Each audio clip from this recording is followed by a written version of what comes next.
You're welcome to fall asleep to this. There's no quiz at the end.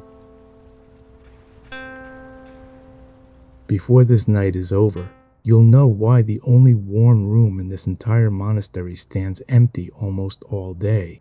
It is 2 in the morning, somewhere in the north of Europe, nearly 900 years ago. Snow is falling on a valley, and in the middle of the valley, a stone abbey lies dark, except for one small window. Come closer. Inside those walls, in a long cold room above the church, rows of men are asleep in their clothes. In a few moments, a bell will ring in the dark, and instead of turning over, every one of them will rise.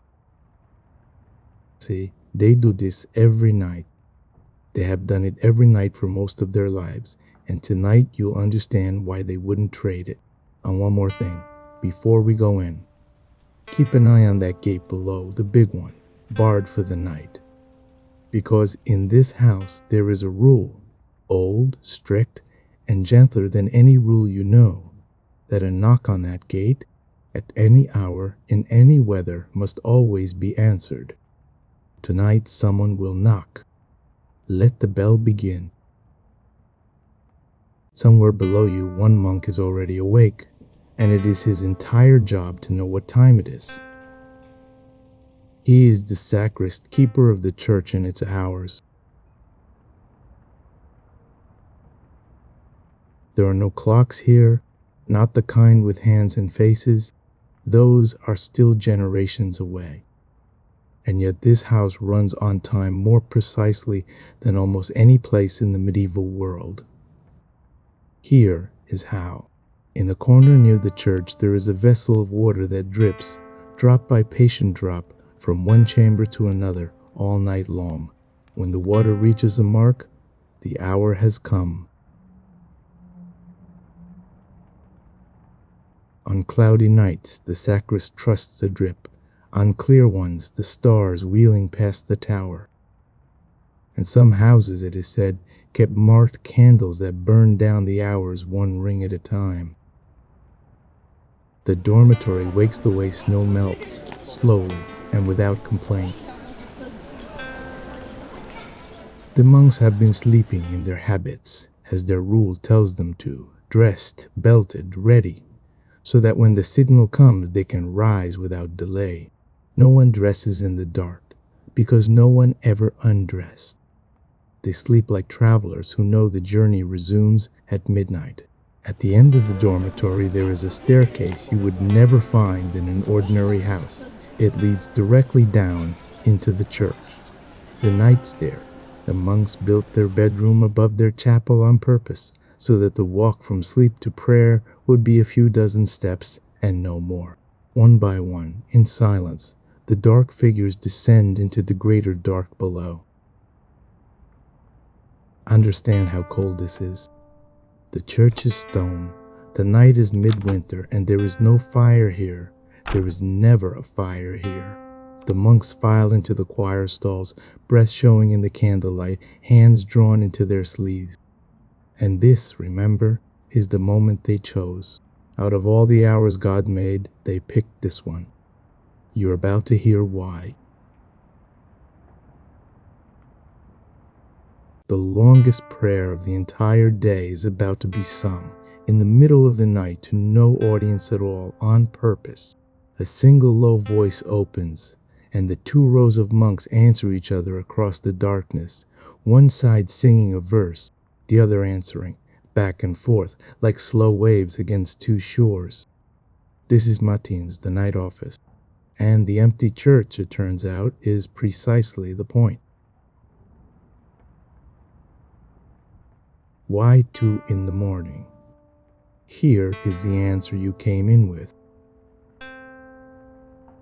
These men believe the world runs on prayer, the way a mill runs on water, and that someone must keep the wheel turning while everyone else sleeps. The farmer sleeps, the king sleeps, the whole snowed-in valley sleeps, and the monks stand watch over all of it, singing in the dark on their behalf. Night, they say, is when the watchmen matter. Most of what they sing from memory.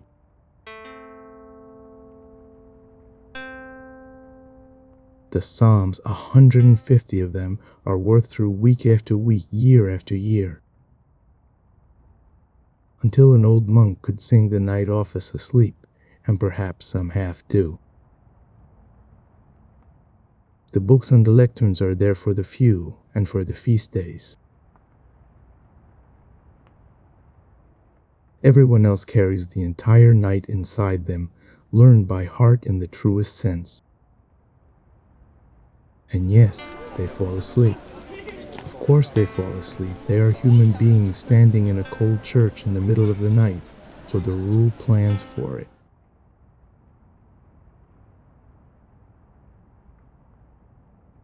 A senior monk walks the stalls with a lantern during the night office, and when he finds a sleeper, there is no shouting, no shame. The light is simply held near, the sleeper wakes, and the singing goes on. The system forgives and continues. The office rolls on for an hour, sometimes more. Psalms, readings, long silences that are part of the music. If you stood at the back, you would see the candle flames all lean together when the rows bow and straighten when they rise, as if the light itself were praying along. There is nowhere to hurry to. The night is the destination. This is the slowest scheduled event in the medieval world.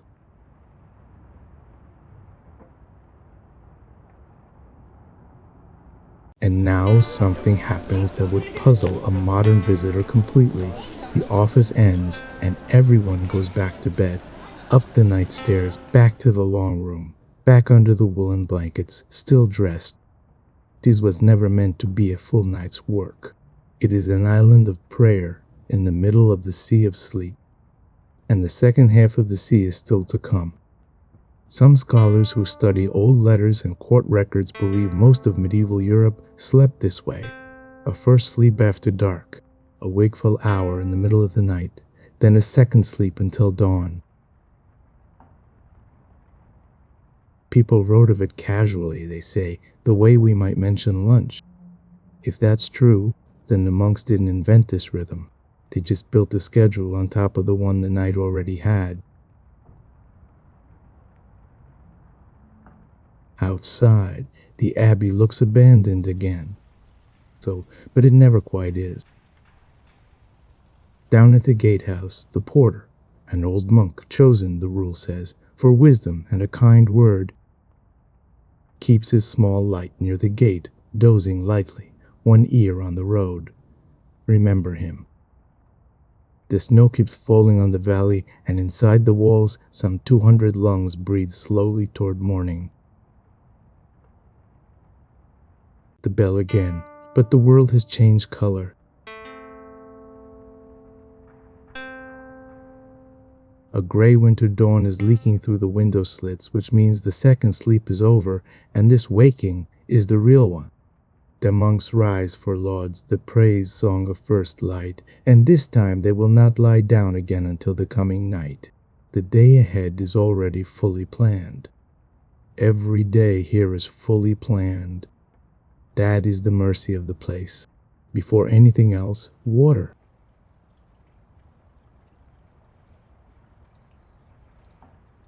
Along one walk of the cloister runs a long stone trough, the Scriptorium.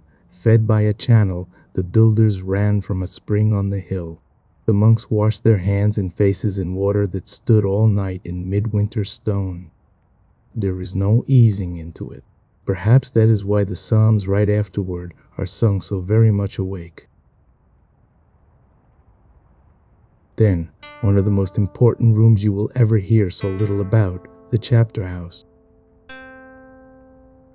Every morning the whole community sits along its walls. A chapter of the rule is read aloud, which is how the room got its name, and the business of the day is settled. Who bakes, who copies, who tends the sick.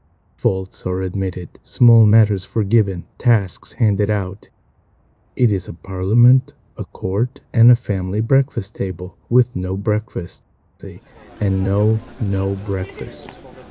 In winter, this house eats one meal a day in the afternoon, as the rule prescribes for the fasting season. If that sounds severe, The monks would answer that hunger, held gently, sharpens the morning. The mind grows quiet and clear, the way cold air does. Whether you believe them or not, notice this. Nobody here looks hurried, and nobody looks bored. The empty stomach is part of the architecture. Now, for a secret hiding in plain sight, half the men who live inside these walls never sing the night office at all, and the abbey would collapse in a month without them.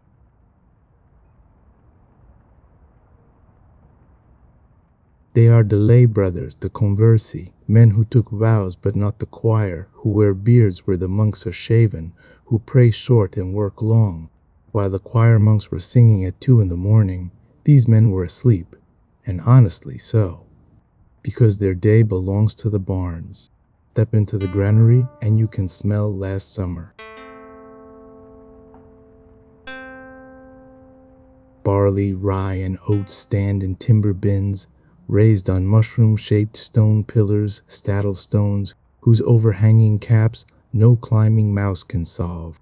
The harvest sleeping in this room is the arithmetic of the whole winter. So many mouths, so many months, so many measures a week. The cellarer knows the numbers the way the sacrist knows the hours. Nobody here is romantic about grain. Grain is the difference. In the byre, the abbey's real engines stand in warm straw, oxen huge and patient, dreaming on their feet. Every furrow of every field around this valley was pulled by these shoulders, and in winter they rest and are waited on like retired champions, fed, watered, brushed, their breath hanging in the cold air like slow smoke. A lay brother moves among them with a familiarity no choir monk has. He knows them by name. There is no rule against loving an ox, and it is just as well. From the threshing barn comes the abbey's other music. 2 lay brothers swing flails in alternating rhythm, knock, knock, knock, knock, beating grain free from the straw all morning, perhaps all winter, in a barn built with doors on both sides, so the draft carries the chaff away like pale smoke. It is monotonous, warm work, and the men keep time like drummers. Monks make planchet out of prayer. The barn makes it out of barley. Beside the barn, the woodyard, the winter's other granary. Cords of split firewood stand in walls taller than a man, cut from the abbey's own forest on the hill, and cut carefully. The monks crop their woodland in rotation, taking poles and letting the stumps regrow, so that the hill will still be a forest in their grandchildren's time. Though monks, of course, must count grandchildren differently. A lay brother splits rounds with unhurried swings. Every fire you have seen today started here. And then the sheep, the abbey's quiet fortune, folded close against the cold. Look at them, and you are looking at almost everything you have seen today in its raw state, the habits the monks wear, the blankets on the dormitory beds, and remember the Scriptorium, the very pages of the books, for parchment is sheepskin as often as calf, wool to wear, milk for cheese, skins for scripture. In this economy, a sheep is not an animal, so much as a library, a wardrobe, and a larder that walks. At the yard's end glows the one workshop that answers the kitchen fire across the abbey, the smithy. A lay brother works the bellows, and the coals breathe bright, mending today what winter breaks daily, a hinge, a chain, an ox shoe, the kitchen's biggest hook. The rule tells craftsmen to practice their arts with all humility, and the smith obliges, though it is hard to hammer iron humbly. Listen, even his anvil keeps monastic hours, ringing little offices of its own. 2 kinds of men then, one house, those who sing the world safe, and those who feed it. Later centuries will boil it down to a motto, ora et labora, pray and work. But the barn version is simpler. The choir cannot eat psalms, and the byre cannot bless itself. Each half privately suspects it carries the other. Both are right, and the arrangement has lasted for centuries on exactly that suspicion. Held together by a bell they all obey, and a table they all share. Now climb to the coldest workshop in Europe, which happens to be making some of its most expensive objects. In the Scriptorium, monks sit at sloped desks, each before a sheet of parchment, each with a quill, working in a silence so complete you can hear the nib scratch from across the room. There is no fire here either. Fire and one-of-a-kind books are not allowed in the same room, and the books outrank the fingers. Begin with the page itself, because the page was once an animal. Parchment is calfskin or sheepskin, soaked, stretched on a frame, scraped thin, dried, and scraped again, until it turns into a pale sheet that will outlast the language written on it. A single large book might take the skins of a whole small herd gathered over seasons. Before a word is written, a library has already cost years. The ink is homemade, oak galls and iron, black as a winter pond. The pens are goose feathers, cut and recut all day with a small knife, which is why that little blade is called the pen knife, and why we still call it that. The copyist does not compose anything. His glory is exactness. One book, borrowed from another abbey, is becoming two books. This is how a civilization backs itself up, by hand, one letter at a time, and because they were human, they left us notes. In the marges of surviving manuscripts, medieval copyists complained, in writing, forever. One wrote, the parchment is hairy. Another, thin ink, bad parchment, difficult text. One finished a long book and added, now I've written the whole thing. For Christ's sake, give me a drink. 900 years later, the books survive, and so do the complaints. You have never sent a message that will last that long. A few desks along sits the illuminator. The one monk allowed colors, reds from cooked lead, blues, the precious ones, from stone carried out of the east, and, on the great initial letters, real gold. Laid thin as breath, and polished with a smooth tooth until it catches fire in candlelight. The books were meant to be read, the illuminations were meant to make you look. They still work. You are looking. Here is a riddle. The most valuable room in this abbey is not a room at all. Set into the cloister wall, beside the church door, stands a deep cupboard with strong doors, the armarium. And inside it lives the library, all of it. A wealthy house might hold a few hundred volumes, many hold far fewer. You could carry the whole collection away in a handcart, and it would be roughly the ransom of a lord. Books in this century are counted one by one, like ships. Once a year, at the start of Lent, comes one of the gentlest ceremonies in the rule. Each monk returns the book he was given last year and receives one book for the year ahead, one for 12 months. He will read it slowly, repeatedly, the way you reread a letter from someone you love until it is partly memorized and entirely his. We own more words than we can hold. These men held every word they owned. It is worth wondering some night which of the two is wealth. And the books travel.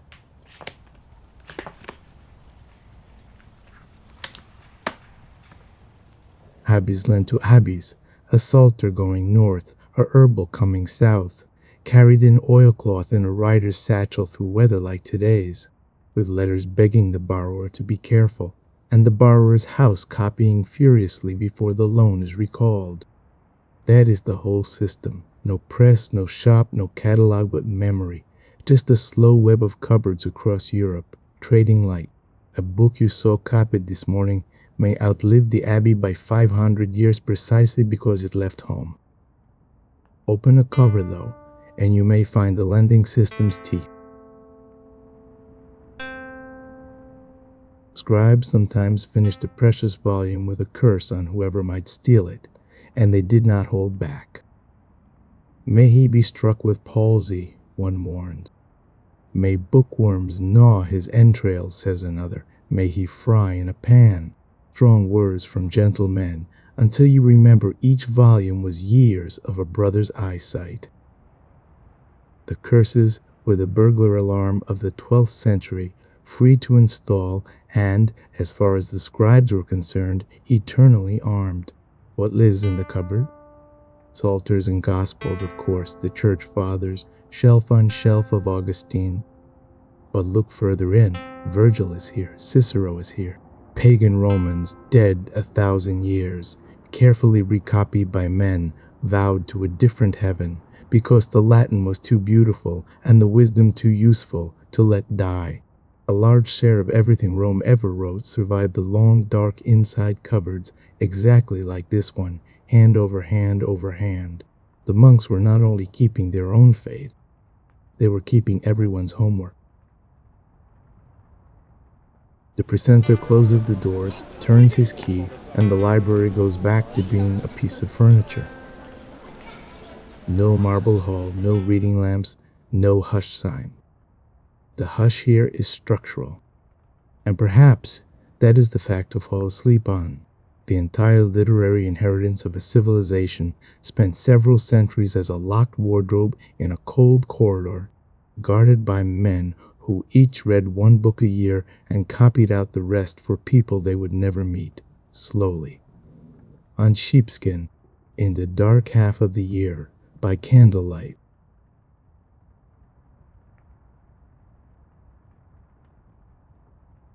Now stop listening and watch the hands.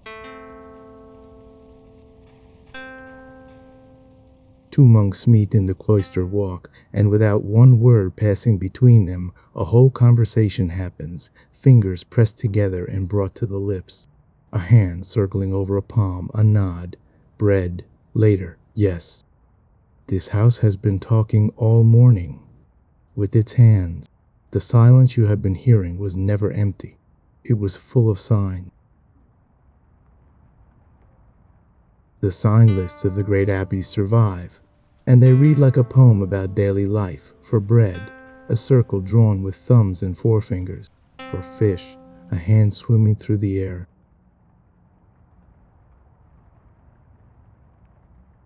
For a book, open palms hinged like a cover. And for the book of Psalms, the same sign, then hands on the heart. Hundreds of signs learned by novices like a first language. Not because speech was evil, but because words, they believed, spend the soul, and silence saves it. Watch the young one.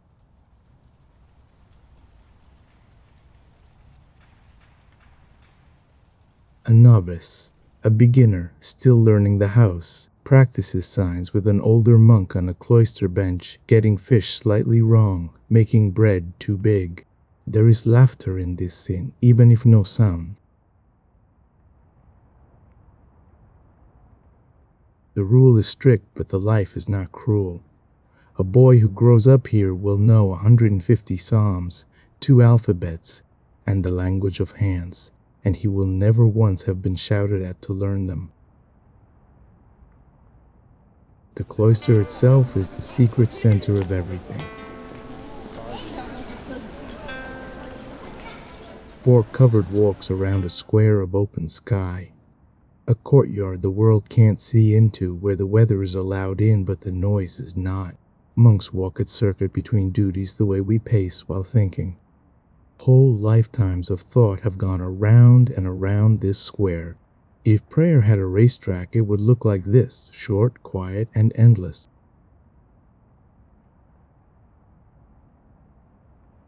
Late morning brings the day's great gathering, and with it, the closest thing this house has to luxury, light. For High Mass, the church fills with candles, and not the cheap kind. Everywhere else, the abbey burns tallow, rendered animal fat, which smokes and smells and sputters. But here, before the altar, only beeswax, pale, sweet-smelling, steady-flamed, and so costly that the abbey keeps its own hives and guards the harvest like treasure. If you could stand at the back today, a winter traveler warming your hands on the air itself, you would understand something no book quite captures.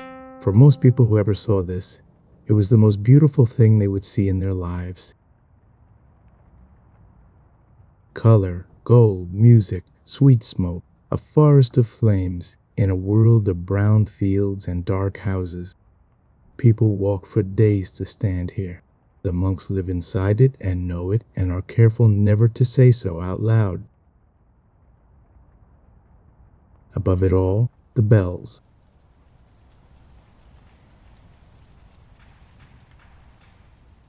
Two monks haul on ropes in the tower, and the sound rolls out over the valley, over the farms, the mill, the frozen river, and for every soul within earshot that sound is the clock, the calendar, and the weather report of the spirit. Field workers pause when it rings. Housewives count its strokes. The whole valley tells time by a building. When the bells fall silent tonight, even the silence will be scheduled. Listen carefully as you cross the yard. Under the snow, the abbey is humming. Follow the sound past the orchard wall, and you find its source, a channel of dark, hurrying water, cut from the river long ago by monks with shovels and a plan. The mill race. It has not stopped moving in 100 years, and it does not stop for winter. Ice makes lace along its edges, and the current ignores it. This one ditch you are about to see does more jobs than any man in the valley. The wheel itself turns with enormous wet patience. Hung with icicles, it grows and sheds all day. Watch it a moment. Everyone does. It is the most hypnotic machine in the medieval world, and one of the only machines most people will ever see. Inside, its lazy turning becomes the busy whisper of gears and the roll of a millstone heavier than 3 oxen. No one stands beside a water wheel and stays anxious. It is the sound of work being done by something that never gets tired. Inside, in a haze of flour dust, a lay brother miller keeps the hopper fed while a farmer from down the valley waits with his grain. Because this mill is not only the abbey's. The tenants bring their corn here and leave a share of the flour as the fee. The arrangement is old, and like most old arrangements, it is grumbled about in the village and defended at the abbey forever. But the sacks go home heavy, the bread gets baked, and the wheel takes no side. It grinds for the rule and the village alike. Now the part that would make a modern engineer take off his hat. Past the mill, the same water is split and sent on errands, one branch to the kitchen and brewhouse, one under the lavatorium where the monks washed at dawn, one to flush the latrines, the necessarium politely. The used water gathered and returned to the river downstream of everything. Fresh in at the top, spent out at the bottom, gravity doing all the labor. This valley had running water and drains, while most of Europe's kings lived in smoky halls. Beyond the sluice lie the Fishponds, 3 long rectangles of ice today, dug and banked by hand generations ago. Under the lid, bream and tench drift slow as thoughts, half asleep for the winter, which suits everyone. They are being stored, not chased, on fast days. And remember, in a monastery that is most days, fish is what the rules table allows, so these ponds are the larder that breathes. A lay brother keeps a hole open in the ice, the way you keep a door unlocked. and in the mud below the ice, the strangest wealth of all, eels. Rivers here swarm with them. They keep beautifully, and in some parts of Europe they are so dependable that rents are actually paid in them. So many thousand eels a year, written into charters as seriously as silver. An abbey pond like this is money asleep in the mud. A lay brother lifts a woven trap, finds it satisfactory, and lowers it back. Somewhere in a ledger, supper just moved the line closer. A heron has been supervising all of this from the far bank, motionless as a fence post, with opinions of its own about who the fish belong to. The lay brother and the heron ignore each other with the professional courtesy of two fishermen working the same water. Around them the valley lies white and silent. The mill race hums, the wheel turns, the smoke climbs from the kitchen. Half of engineering, it turns out, is just persuading water to do the chores. The monks persuaded it beautifully. And then, somewhere between the church and the cloister, the smell finds you. And after a morning of cold stone and ink, it nearly knocks you down. Bread, wood smoke, onions in a pot. The kitchen is the one place in the abbey where winter loses the argument. Fire roars under a copper cauldron, steam billows, and the cellarer, the monk who runs the household, moves through it all with the calm of a general who has already won. Next door, the bakehouse breathes out its own weather. The loaves coming off the wooden peel are dark, dense, and honest. Rye and barley for the community, a finer wheat loaf for guests and the sick. The rule fixes each monk's daily bread at a generous pound, and in a fasting winter, that pound matters the way wages matter. Note the loaf marked with a cross. That one is for the gate, for whoever knocks. The porter never hands out excuses, empty-handed. And then the brewhouse, because yes, the monks brew, and in much of Europe, they brew better than anyone. Beer here is not a vice, it is food.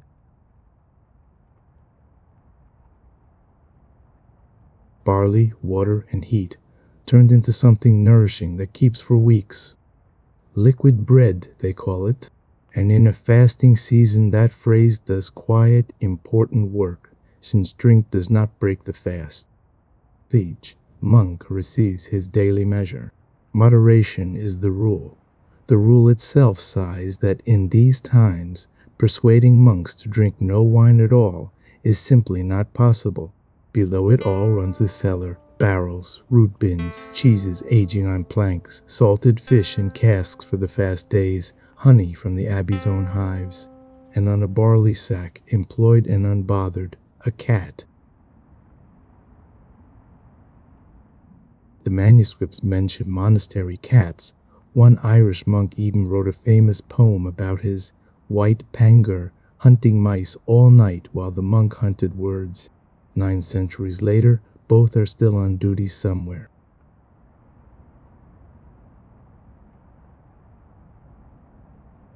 At last, the meal.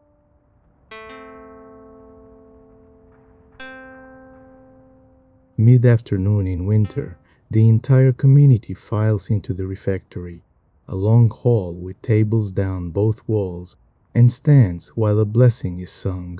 Then, in complete silence, the food arrives, thick pottage of beans, leeks, and barley. The day's bread, perhaps salted fish, perhaps cheese. No meat of 4-footed animals at this table.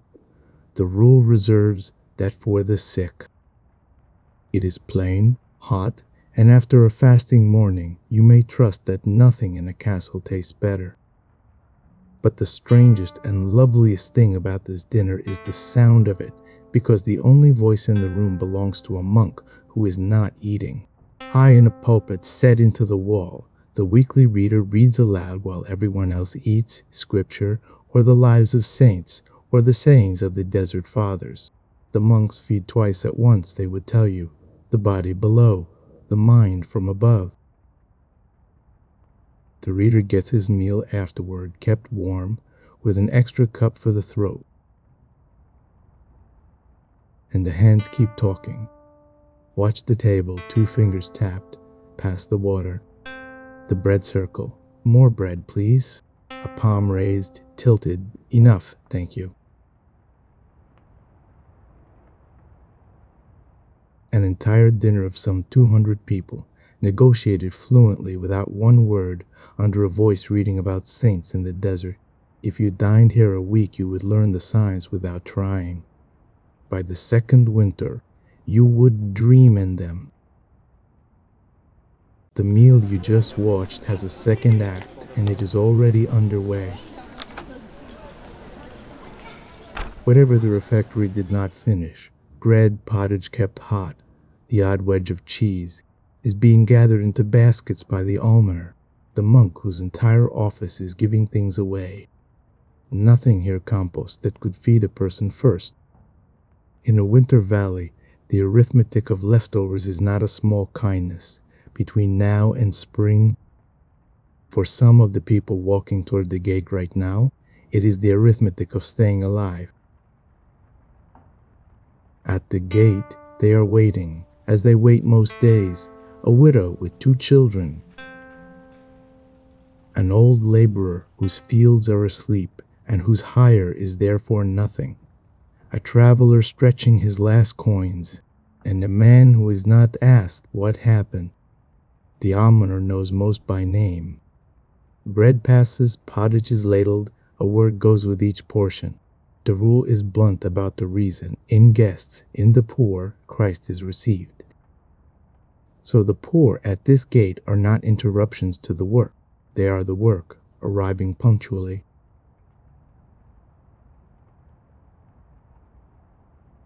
But charity is only half of what leaves through this gate. The other half is wages. The abbey is the largest employer for a day's walk in any direction. Carters, masons patching the frost-cracked wall, washerwomen, herdsmen, the miller's boy, the smith's helper. Dozens of families in the village below eat because the abbey builds, brews, farms, and repairs all winter, straight through the season when no one else is hiring. Prayer may be the house's purpose, but payroll is its shadow, and the shadow reaches every hearth in the valley. And one more thread, almost too charming to be real bookkeeping. The pittance. Long ago, a knight left the abbey a meadow on one condition every year on the day of his death. The monks receive an extra dish at dinner and speak his name in their prayers. Today is such a day. So tonight there is cheese paid for by a dead man's meadow, and a name spoken aloud at table that no living person remembers wearing a face. He bought himself a seat at this table forever. As investments go, you have heard of worse. Stand on the wall a moment and look down the white slope. The village, a line of cottages along the stream, smoke standing up from every roof. Children sliding on the flooded meadow's ice with the total commitment children bring to ice everywhere, in every century. The abbey bell rings the hour and nobody down there looks up, not from indifference, but the opposite. The sound is so woven into their days that hearing it is like hearing your own pulse. 2 communities, 1 bell, 1 valley, breathing through the same gate. Somewhere in all this there is a man in charge, and we have hardly seen him, which is how he would want it. The abbot, elected by the monks themselves for life, father of the house-in-law, and in fact, this afternoon finds him, as most afternoons do, in correspondence, pressing his seal into hot wax on the 3rd letter of the day, one to a bishop, one about a boundary hedge, one soothing a nobleman's temper. He took vows to seek God in silence. God, he has learned, forwards a remarkable amount of paperwork. And now, hoofbeats. A guest of rank, arriving with the early dark, a lord of the region, or a bishop's envoy, cloaked and mounted, with servants and steaming horses. All guests are received as Christ. But the rule is candid. The great arrive with retinues, so the abbot keeps a separate table with the world he left. He will be courteous, attentive, and quietly exhausted. Remember this arrival tonight. When a very different traveler reaches the same gate with nothing, watch how little the welcome changes.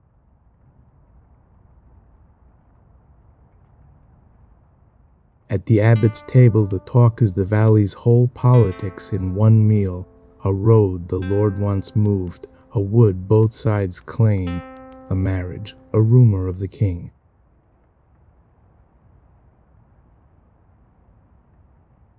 The abbot listens more than he speaks. The rule trained him that way, and office confirmed it, and he pours the wine himself, which flatters the guest and quietly sets the measure.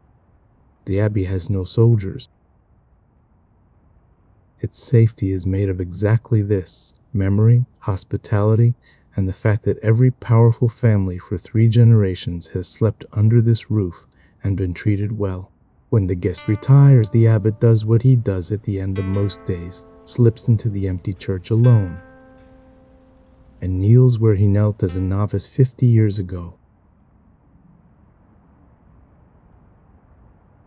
The rule he serves says the shepherd will answer for every sheep, and he believes it, which is why he sleeps less well than anyone in the dormitory above. He asked for none of this. His brothers voted, and obedience did the rest. In the dark, he is not the lord of the valley. He is an old man with a candle, hoping he counted everyone.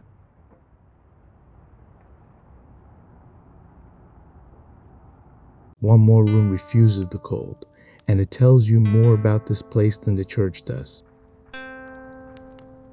The infirmary, the house of the sick and the old, has its own kitchen, its own chapel, and a fire that never goes out. Here, the rule bends on purpose. The sick eat meat to regain strength, take baths when needed, and are excused the night office. Before all things, the rule says, care must be taken of the sick, as if they were Christ himself. In winter, this is the gentlest address in the valley. The infirmarian is the closest thing the valley has to a physician, and his pharmacy hangs from the ceiling: sage, fennel, rue, mint, poppy, comfrey, grown in the abbey's own herb garden and dried against exactly this season. His books are copies of ancient medicine, some of it wise, some of it wrong, all of it applied with attention. And attention, in an age with few cures, was most of the medicine. People nearby knew it. When illness came, you sent to the abbey. Outside, under the snow, the physic garden sleeps in raised beds, each one labeled in a monk's memory rather than on any sign. The mint bed, the place the roses will be. Beyond the wall, the orchards bear apple trees, the fish ponds littered with ice, the beehives sleeping in their skeps. A monastery is a machine for living through winter, and every part of it is planted, stocked, dried, salted, and sung months before the first snow ever falls. There are children in this monastery, and one of them, before this chapter ends, is going to get away with something. In a warmish corner near the infirmary, 6 boys bend over wax tablets, copying letters with bone styluses while the novice master paces slowly behind. Some are novices testing the life, some were offered young by their families to be raised inside the rule.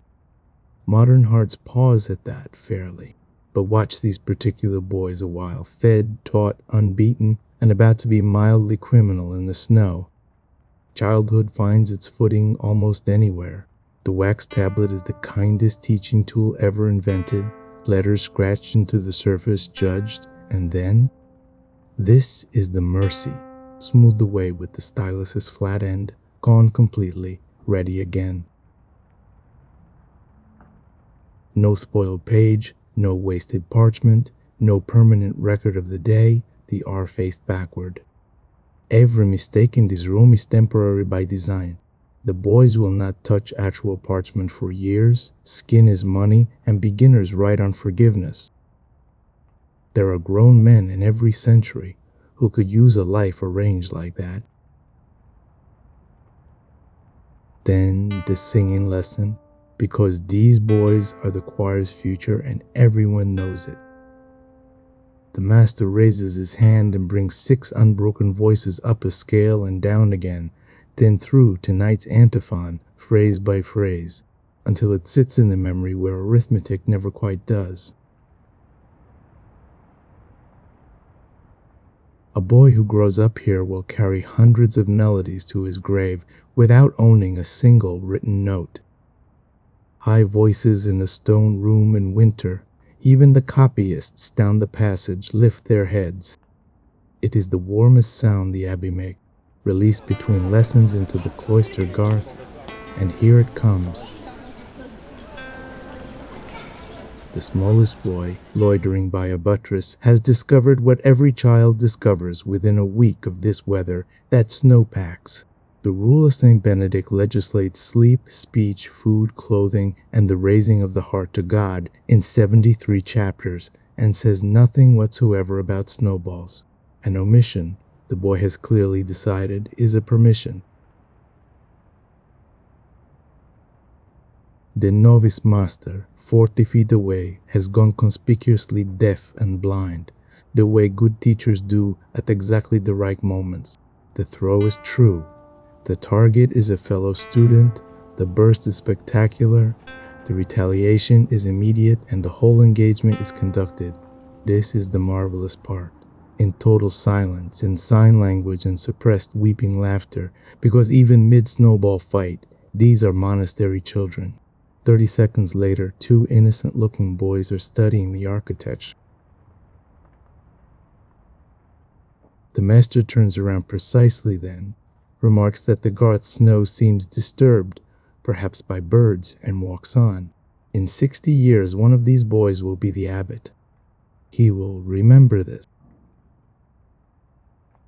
When night comes, the rule takes the boys back gently. It orders, in writing, that a candle burn in the dormitory until morning, and that the young not sleep off in a group by themselves, but have their beds spaced among the seniors, each within an old monk's reach and care. The lawgivers of this house thought about children being afraid of the dark, and legislated a nightlight. Whatever else the centuries did or undid, that candle stayed lit. It is burning tonight, 3 beds from where you are standing. And now, at last, the answer you were promised at 2 o'clock this morning. Beside the cloister waits the kale factory, the warming room, and it holds the abbey's only fire that exists purely for comfort. Not for cooking, not for the sick, just warmth. And it stands empty almost all day, because comfort in this house is rationed like honey. The monks come in 1s and 2s between duties for a few minutes only to thaw their fingers, to grease their winter shoes, to let frozen ink come back to life.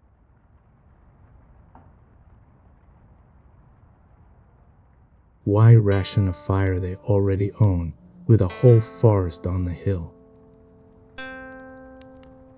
Because the monks made a wager with themselves centuries ago that wanting things less is a deeper comfort than having them. A man who sits by the fire all winter thinks about the fire. A man who visits it briefly thinks about everything else, and the fire becomes a gift each time instead of a habit. You do not have to agree with the wager. But watch 2 silent men warm their hands like it's a feast, and you can feel they might be winning it. Outside the little window, the light is failing. Mid-afternoon, and already the winter sun is giving up the valley. A brother rakes the warming fire lower. Even this fire rests. The bell will call Vespers soon, the evening song, and after it the day will begin its long, beautiful shutting down. Every candle from here on is counted. Every hour from here on is quieter than the one before. The abbey is built to land softly, and the landing has begun.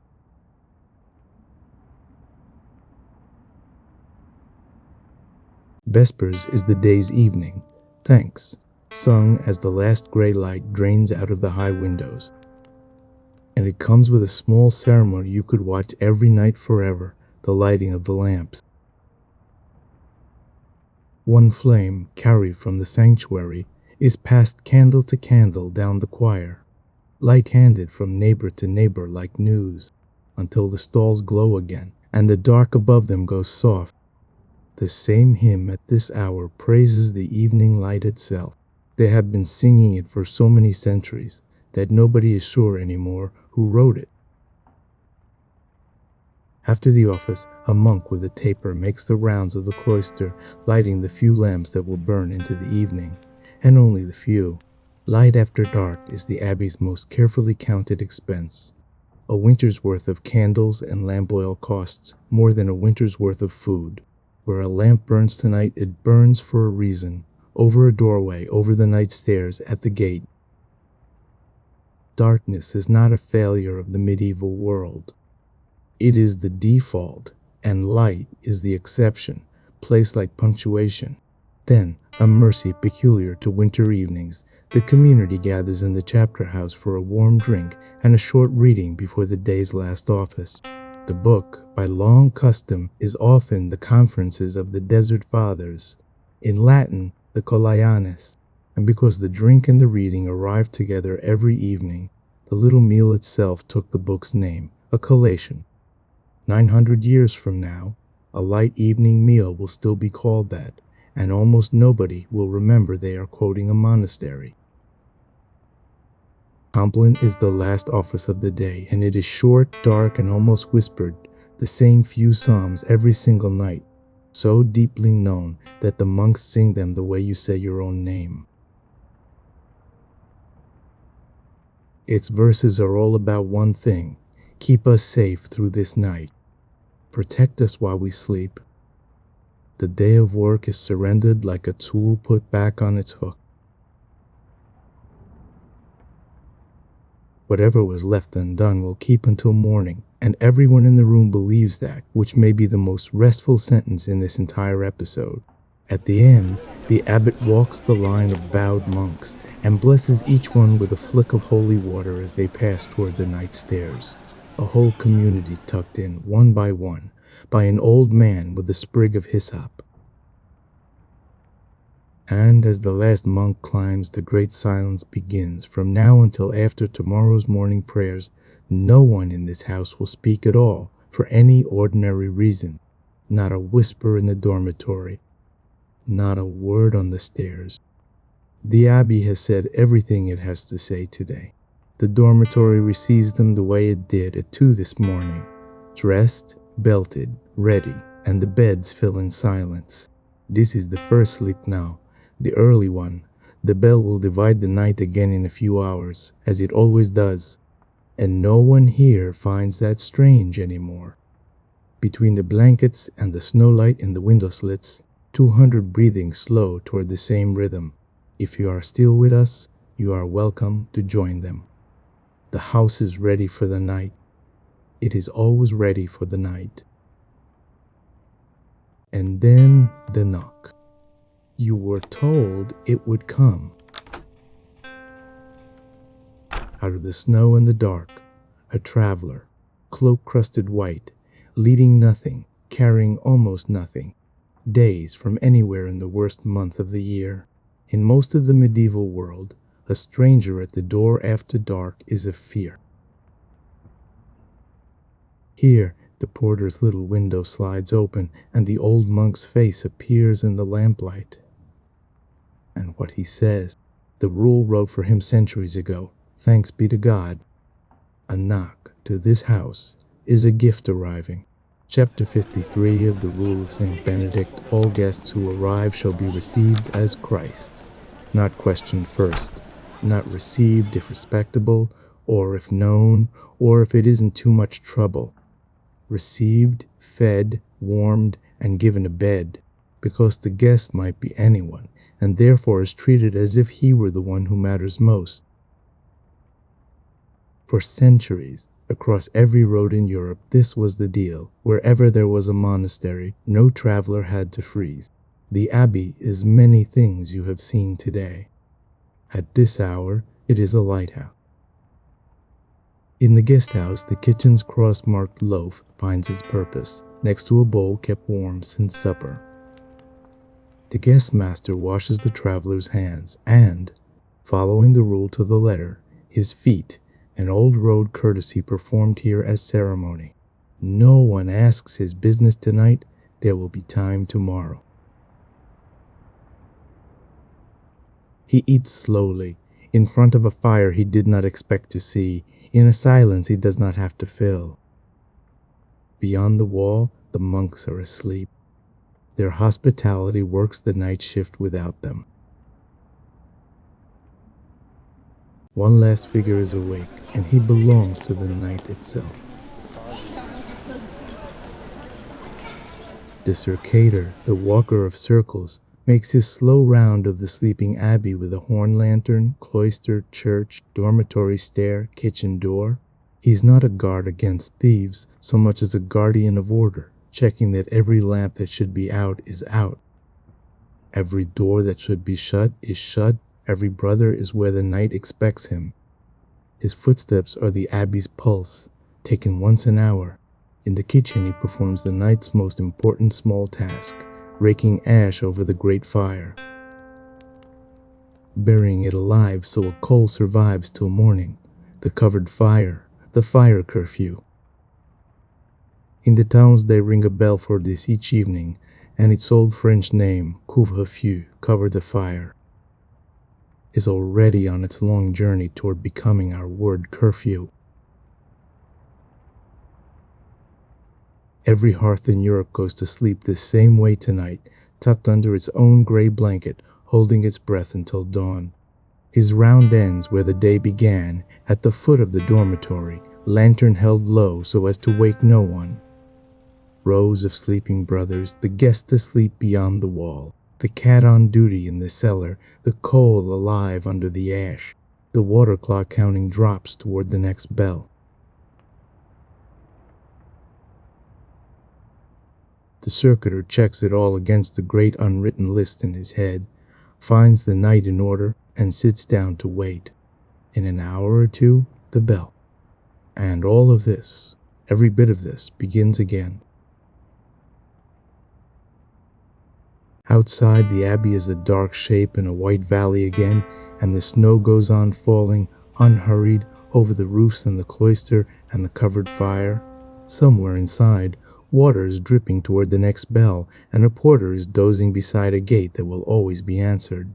Sleep well. The watchmen are singing tonight so you don't have to, and no one will ask you a single thing in the morning.